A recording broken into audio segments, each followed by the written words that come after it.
સરકારી યોજના માહિતીની અંદર સ્વાગત છે ખેડૂત મિત્રો।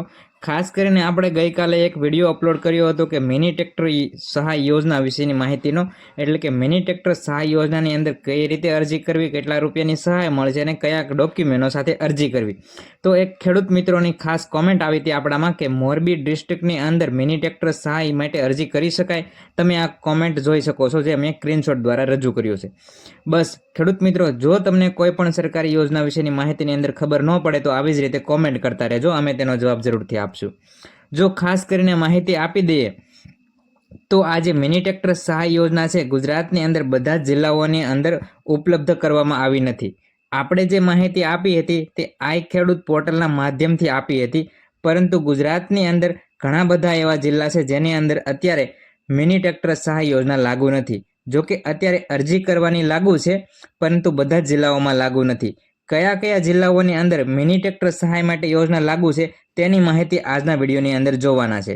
તો વાત કરીએ તો પંચમહાલ, બનાસકાંઠા, દાહોદ, મહીસાગર, અરવલ્લી, તાપી, વલસાડ, નવસારી, ડાંગ, સુરત, ભરૂચ, નર્મદા અને સાબરકાંઠા, આટલા જિલ્લાઓની અંદર મિની ટ્રેક્ટર સહાય માટેની અરજી ચાલુ છે।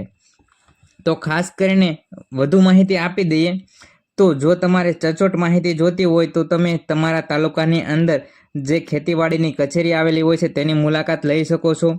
ત્યારબાદ તમને એવું લાગે કે તલાટી મંત્રી ગામની અંદર આવતા હોય તો તેમને મળીને પણ માહિતી મેળવી શકો છો। વીસીએ કેન્દ્ર જે ઓનલાઈનનું ફોર્મ ભરતો હોય તેને મળો, તેને પણ તમે પૂછી શકો છો। અને ગ્રામ સેવકનો સંપર્ક કરીને પણ તમે ટ્રેક્ટર સહાય યોજના વિશેની માહિતી મેળવી શકો છો। માત્ર ને માત્ર આઈ ખેડૂત પોર્ટલની અંદર જો તમે અરજી કરો તો તેમાં જિલ્લો સિલેક્ટ કરવાનો આવે છે। તો આપણે બધા જ જિલ્લા સિલેક્ટ કર્યા નથી, પરંતુ જે આ ન્યૂઝપેપરના માધ્યમથી આપણને માહિતી મળી છે કે આટલા જિલ્લાની અંદર અરજી ચાલુ છે આઈ ખેડૂત પોર્ટલની અંદર, તો તે આપણે આજના વિડીયોની અંદર રજૂ કરી છે।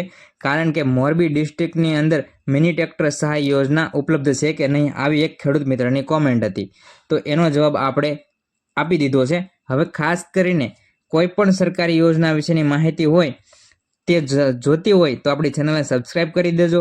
અને વધુમાં માહિતી આપી દઈએ કે કોઈ આ મોટું સાધન ખરીદવા હોય કે મોટી સહાય માટેની અરજી કરવાની હોય તો તમે જરૂરથી એકવાર તમારા તાલુકાની અંદર ખેતીવાડી કચેરી આવેલી હોય છે, ખેતીવાડી વિભાગની કચેરી, તેના અધિકારી સાથે જરૂરથી મુલાકાત કરો, જેથી કરીને તમને સાચી સચોટ માહિતી મળી રહે અને તમે જે યોજનાની અંદર અરજી કરો છો તેનો લાભ પણ તમને મળી રહે। બસ આવી જ માહિતી માટે ચેનલને સબસ્ક્રાઈબ કરી દેજો।